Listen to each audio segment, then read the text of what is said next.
I've heard more than once people say, I want to get really well known so people think I'm really good at this thing that I do. It might just be easier to be good at the thing that you do.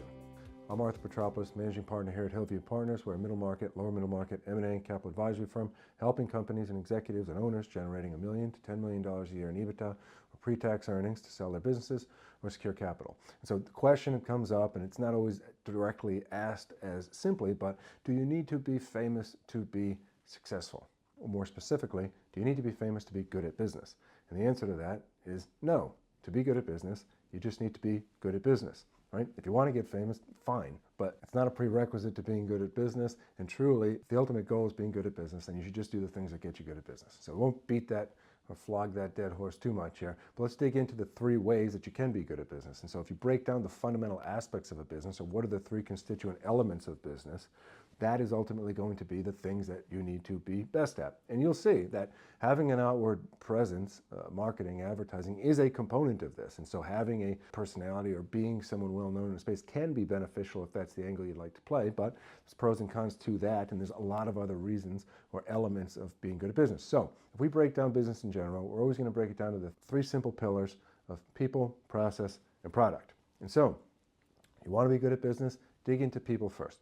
Do you have people, yourself included, that know how to run the business? And that's a fairly general conception, but the idea of how to run the business is you say, okay, there's this many tasks that need to be accomplished to run the business. They are all well defined. All of these tasks are allocated to certain people. And if one person goes away, the machine will not stop working. So when you think of the organizational chart of a business, of those trees of who does what and whose assignments are this, are all of the tasks defined? Are all of the tasks allocated? And are there no single points of failure? If you do that, you will be good at the people part of business. Now, pivoting over to processes, let's break processes of a business down into 3 main things: sales, execution, operations.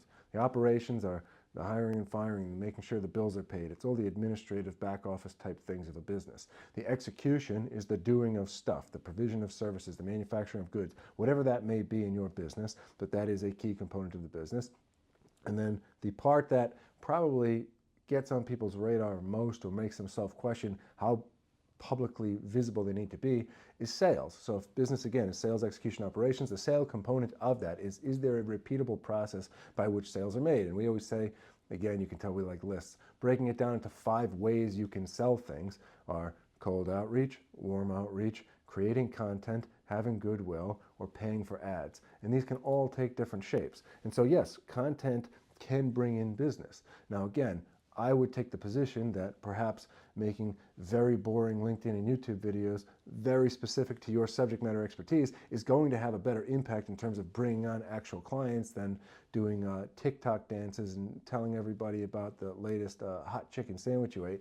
But everyone has a slightly different angle to that. All I would say is the vanity metrics, if you will, of how many likes, how many views, how many subscribers is less pertinent to business than how many people who would buy your stuff or pay for your services are watching it. And so is someone good at business from a process standpoint is really looking at, do they have these 3 elements covered?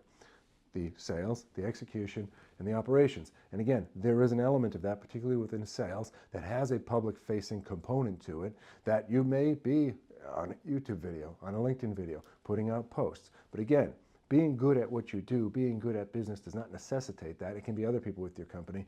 And if that is a component of it, you do not need to be, again, acting like a clown to get business.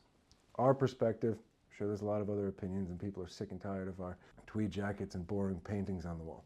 Nonetheless, let's pivot over to the 3rd point now, and it's product, service, or offering, right? And so you say a business is comprised of people, process, product. What is product? Product is the thing you sell. Now, the thing you sell can be a widget, a lamp, a drawing, whatever it is, or it can be a service. We manage buildings for large development companies. We provide specialized consulting work to pharmaceutical companies. It can take a lot of different shapes. And there's other things that are kind of in between, right? What is software? What is tech or software-enabled B2B services, right? There's a lot of other ways, but effectively, you can think of the product, service, or offering as the thing that is ultimately being sold.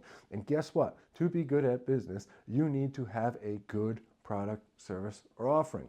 The thing that you provide must solve some pain or provide some upside to the person buying it that they believe is in excess of the amount of money that they're paying for something. And so if you can provide that, no one really cares who you are. Right? People always said, if the mouse goes away, no one cares if the cat was black or white. And to be honest with you, if the mouse goes away, no one really cares if there's a cat involved at all. They just want the result, they want the outcome, they want the pain solved, they want the upside attained. And if you can do that, your personality, or how many jokes you can tolerate, or how many jokes you can tell, or how stupid you look on the internet really doesn't matter. Now you can say that in both ways. If you provide a really good product, service, or offering, you could go dancing in your underwear and no one's going to care as long as this thing solves the problem. But conversely, you could have the most entertaining Mr. Beast-like videos out there, and yeah, maybe people are going to watch your videos, but they're not going to buy your stuff if it doesn't do the thing that you say it's going to do. If it doesn't solve the problem that you say it's going to solve. And so, let's go over this one more time. 3 components of a business are going to be people, process, products. Within people, do you have it defined, allocated, and no single points of failure? Within processes, do you have sales, execution, and operations? Within product, does it actually do the stuff that the customer is looking for it to do? If you do all of those things, you could be out there all day online, or you could be a ghost. No one's really going to care. It's just a matter of whether you do the things you're going to do. So, can you be rich and famous? Of course, if that's what you want. Can you be rich and not famous? Absolutely. And guess what? You can also be famous and not rich. And so pick which of these flavors you would like, but we just wanted to highlight the video because it's actually a question that comes up more and more often as more advertising and marketing does kind of take the shape of content versus billboards or ads in the yellow pages for those of us that remember that. But nonetheless, hope the week's getting off to a good start for everyone. Keep pushing forward. God bless. We'll see you next time.